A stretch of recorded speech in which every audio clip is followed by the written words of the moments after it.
Dobar dan, dragi moji, dobrodošli u novi video. Danas vam donosim recept za najukusniju, najkremastiju cicvaru koju ste ikada jeli. Ukoliko vas zanima ovaj recept, ostanite sa mnom. 75 grama maslaca sam istopila na laganoj temperaturi.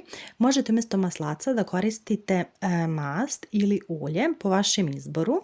Kada je maslac ovako fino istopljen, dodala sam 150 grama kukuruznog brašna i sve sam to još propržila na laganoj vatri onako kao za bešamel.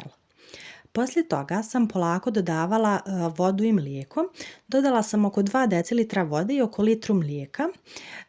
Kada dodajete mlijeko i vodu, miješate sve vrijeme ovako da nema grudvica ta cicvara i da vam bude fina homogena masa.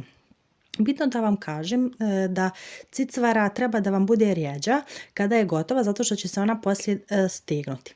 Kada ste dodali vodu i mlijeko, ovako izmiješate kao što vidite na videu i ostavite nekih 30 minuta da sve to krčka na laganoj temperaturi. Kada je to gotovo, sklonite sa šporeta, dodate 2 kašike kajmaka i ja sam dodala 100 grama sira i vrlo malo soli. Nemojte pretjerati sa soli da vam cicvara ne bi bila preslana. Možete da umjesto 2 kašike kajmaka stavite 1 kašiku kajmaka i 1 kašiku pavlake. Nadam se da vam se ovaj recept svidio, a mi se čujemo u nekom sljedećem videu. Ćao!